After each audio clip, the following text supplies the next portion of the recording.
తాకట్టులో ఉన్న బంగారాన్ని విడిపించి ఆ రోజు ఆన్లైన్ రేటుకే మేము కొంటాం. Sharma gold company. నమస్తే, సుమన్ టీవీ ప్రేక్షకులకు స్వాగతం. మనతో పాటు జ్యోతిష మహోపాధ్యాయ డాక్టర్ పద్మజారాణి గారు ఉన్నారు. నమస్కారం అమ్మా. నమస్కారం. ఈరోజు తులారాశి వాళ్ళ లక్షణాలు, వాళ్ళకి బలాలు బలహీనతలు ఎలా ఉన్నాయి కాస్త వివరిస్తారా? తప్పనిసరిగా. ఇప్పుడు తులారాశి అయినా, తులా లగ్నమైనా, లేకపోతే మనం సన్సైన్స్లో దీన్ని మనం లిబ్రా అంటాం, అన్నీ కూడా శుక్రుడి యొక్క దాంట్లోనే ఉంటాయి.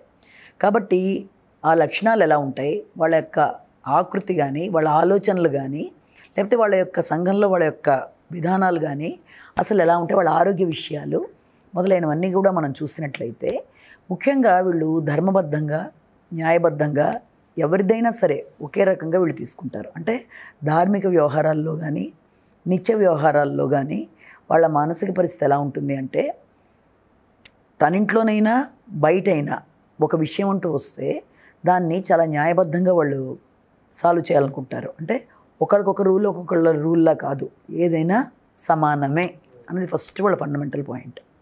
ప్రతిదీ కూడా క్రమశిక్షణగా అన్నీ ఒక సిస్టంలో వెళ్ళాలంటారు. అంటే చిన్న చిన్న విషయాలు కూడా ఇంకా అందులో వాళ్ళు రాజీ పడరు. ఏది చేసినా దానికి ఒక క్రమం ఉండి తీరాలంతే. అది డబ్బులు ఖర్చు పెట్టడం దగ్గర నుంచి, డబ్బులు పొదుపు చేయడం దగ్గర నుంచి, ఇంట్లో ఏ వస్తువు తీసిందో ఆ చోట పెట్టడం దాకా అంత ఖచ్చితంగా వాళ్ళకి ఉండాలి. ఎందుకంటే వీళ్ళకి స్నేహాలు ఉంటాయి, మంచి మైత్రి ఉంటుంది, వాటిని దుర్వినియోగం చేసుకోరు. మంచి స్నేహితులు ఉంటారు, దాంతోపాటుగా మంచి పేరు ఉంటుంది, సంఘంలో గౌరవం ఉంటుంది, గుర్తింపు ఉంటుంది, దాంతోపాటు సిస్టమేటిక్ నేచర్ ఉంటుంది. అన్నీ కూడా క్రమంగా ఉండాలని కోరుకోవడంలో కూడా వీళ్ళకి ఎక్కువ సుందరమైన విషయాలను ఎక్కువ ఇష్టపడతారు, కళలు ఎక్కువ ఇష్టపడతారు. అందుకే వీళ్ళు ఎక్కువ మీడియా, తర్వాత దాంతోపాటు సినిమా రంగాలు, తర్వాత ఇలాంటి సంగీతం, ఇలాంటి వాటిలో బాగా రాణిస్తారు. అలాంటి వాటి వల్ల ధనాదాయం కూడా బాగుంటుంది వీళ్ళకి, అవి ఎక్కువ ఇష్టపడతారు వీళ్ళు. ప్రతిదీ వాళ్ళ ఇంట్లోకి వెళ్ళంగానే మనం ఆలోచించి చెప్పేయచ్చు. అంటే సుందరమైన దృశ్యాలు, లేకపోతే ఇంట్లో పెయింటింగ్స్ కానీ, లేకపోతే ఇంట్లో కూడా బయట మొక్కలు పెంపకం దగ్గర నుంచి చాలా కళాత్మకంగా ఉంటుంది. వాళ్ళు ఉండే ప్రదేశాలన్నీ కూడా కళాత్మకంగా పెట్టుకుంటారు. అవి అలా ఉంటే తప్ప వీళ్ళకి ఇష్టం ఉండదు. అంటే మంచిగా చక్కగా డ్రెస్అప్ అవ్వడం, ఆకర్షణీయంగా ఉండడం, తర్వాత అలా అని చెప్పి వీళ్ళు కలుపుగోలు మనుషులు, వీళ్ళు వెళ్ళిపోయి అందరితో స్నేహం చేయగలరు అనుకోవడానికి కూడా లేదు. వీళ్ళగా వీళ్ళు వెళ్ళి అవతల వాళ్ళతో మాట్లాడడానికి కొంత బెరుకుంటుంది. అవతల వాళ్ళు వచ్చి స్నేహం చేస్తే వీళ్ళు ధైర్యంగా మాట్లాడినా మళ్ళీ ఇమీడియట్గా వాళ్ళ మీద ఆధిపత్యం కూడా జలాయిస్తారు. అంటే ఇమీడియట్గా స్నేహాన్ని ఒక ఆధిపత్యంతో కూడా వీళ్ళు ఆకట్టుకోగలరు. అలాంటిది లక్షణాలు వీళ్ళకు ఉంటాయి. అయితే వీళ్ళు యొక్క లక్షణాలు చూసి వీళ్ళని ఫాలో అయ్యే వాళ్ళు ఎక్కువ మంది ఉంటారు. వీళ్ళ ప్రభావం మనుషుల మీద అలా ఉంటుంది, వీళ్ళని ఫాలో అయ్యే వాళ్ళు ఉంటారు. తర్వాత వీళ్ళకి జనసమూహం ఎక్కువ చోట వీళ్ళు ఉండలేరు, రద్దీ ప్రదేశాల్లో చాలా ఉక్కిరిబిక్కిరైపోతారు. అలా లేని చోట వీళ్ళ ఆలోచనలు వికసిస్తాయి. ఎప్పుడైతే అలాంటి చోట ఉంటారో రద్దీల్లో వీళ్ళకి స్థిమితం అనేది తగ్గిపోయి ఆలోచన విధానంలో మార్పులు వచ్చేసి ఇబ్బందులకు గురవుతారు. అంతేకాకుండా వీళ్ళ ఆరోగ్య విషయాలను కూడా మనం తీసుకున్నట్లయితే తొందరగా అనారోగ్యాలకి వీళ్ళు గురయ్యే అవకాశం ఉంది. అంటే వాతావరణంలో వచ్చే మార్పుల వల్ల వీళ్ళల్లో కూడా ఎప్పుడో ఉండే పాత అనారోగ్యాలు బయటికి రావడం కానీ, లేకపోతే ముఖ్యంగా 45-50 సంవత్సరాల వయసు మధ్య రకరకాలుగా అనారోగ్యాలకు గురవ్వడం కానీ, ఈ ఎంత తొందరగా అనారోగ్యాలు చేస్తే ఎంత తొందరగా తగ్గిపోతాయి కూడా. అంటే వ్యాధి నిరోధక శక్తి కూడా ఉంటుంది.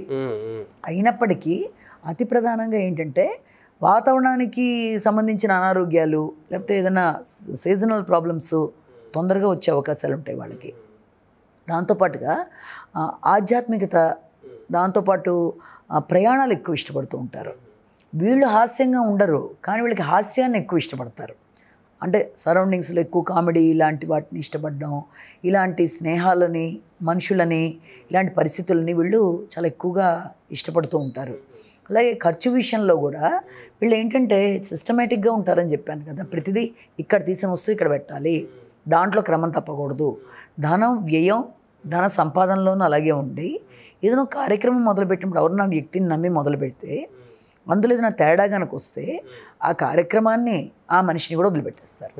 అంటే అది తప్పకూడదు, ఆ యొక్క విధానం అలాగే వెళ్ళాలి. అందులో తేడా వచ్చినా వీళ్ళు ఇబ్బంది పడిపోయి ఆ వ్యక్తిని వదులుకోవడానికి, ఆ స్నేహ సంబంధాలను వదులుకోవడానికి కూడా వాళ్ళు వెనకాడరు. అంటే దేంట్లో చాలా ఆ విషయంలో మాత్రం చాలా ఖచ్చితంగా ఉంటారు.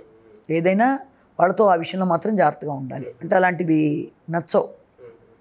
వాళ్ళు ఎలా ఉన్నారో అలాగే ఉండాలని కోరుకుంటారు. అది జరగని సందర్భంలో అన్నిటిని వదులుకోవడానికి కూడా వాళ్ళు రెడీగానే ఉంటారు. తర్వాత వీళ్ళకి నరాలకు సంబంధించి, నడకకి సంబంధించి, మోకాళ్ళకి సంబంధించిన ఇబ్బందులు కూడా వీళ్ళకి జనరల్గా వస్తూ ఉంటాయి. అంటే సీజనల్ సమస్యలతో పాటు ఇవి కూడా వస్తూ ఉంటాయి. చూడడానికి కూడా వాళ్ళు ఆకర్షణీయంగా కనబడతారు. అంటే వాళ్ళు అలా దేనికి వాళ్ళు ఆగరు. చక్కగా కనబడడం, మంచి అట్మాస్ఫియర్ని వాళ్ళు క్రియేట్ చేసుకోవడం. తర్వాత శుక్రుడి యొక్క లక్షణాలు ఎలా ఉంటాయి మామూలుగా అలాంటి విషయాల్లో వీళ్ళకి ఆసక్తి ఎక్కువగా ఉంటుంది దేంట్లోనైనా. అలాగే స్నేహాలు కానీ, తర్వాత జీవిత భాగస్వామి విషయంలో కానీ, ఎవరి విషయంలోనైనా వీళ్ళు ఒకటే లక్షణం, సిస్టమేటిక్గా ఉండాలి. దాని ప్రకారం లేకపోతే వీళ్ళు చాలా మూడీగా అయిపోవడం, ఇబ్బంది పడడానికి కూడా అవకాశం ఉంటుంది.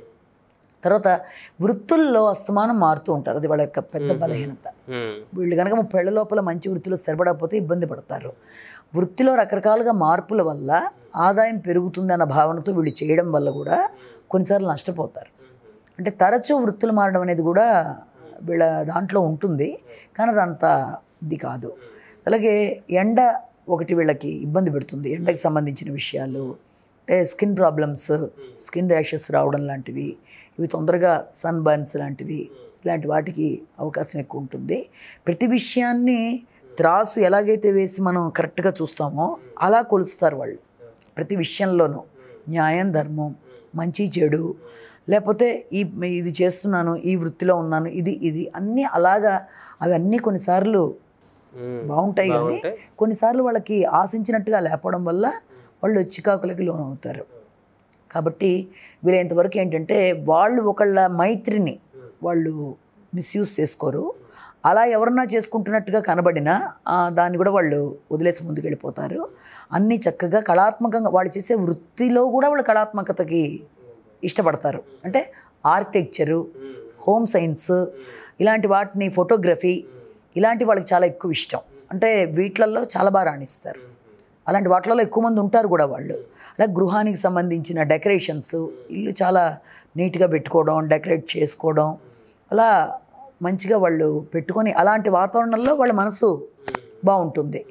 ఆ రకమైన లక్షణాలు ఆరోగ్య విషయంలో కూడా ఇలాంటివి లేకుండా జాగ్రత్త పడుతూ, నిర్ణయాల్లో కూడా వీళ్ళనొకళ్ళు ఫాలో అయ్యి వెళుతూ ఉంటారు. వీళ్ళెంతవరకు ఆ వృత్తులు అలా మారే విషయంలో మాత్రం కొంత జాగ్రత్త పడితే, అలాగే చేస్తున్న పనిలో అవతల వాళ్ళలో కొంత తేడా కనబడితే వదిలేసే విషయంలో కూడా కొంచెం ఆలోచిస్తే ఇబ్బందులు లేకుండా వీళ్ళు ముందుకెళ్ళిపోగలుగుతారు. ఓకే అమ్మ, విద్యార్థులకు ఎలా ఉంటుందంటారు?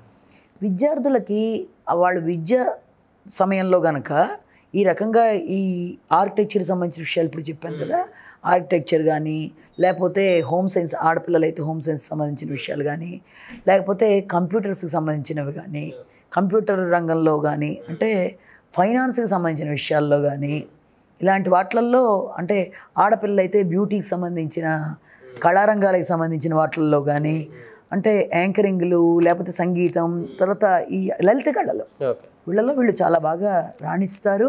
వాటి మీద ఆసక్తి కూడా ఉంటుంది వీళ్ళకి చిన్నప్పటి నుంచి.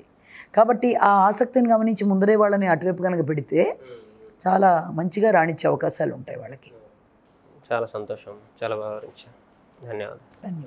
సుమన్ టీవీలో మీ పర్సనల్ అండ్ బిజినెస్ ప్రమోషన్స్ కోసం కింది నెంబర్కి కాంటాక్ట్ చేయండి.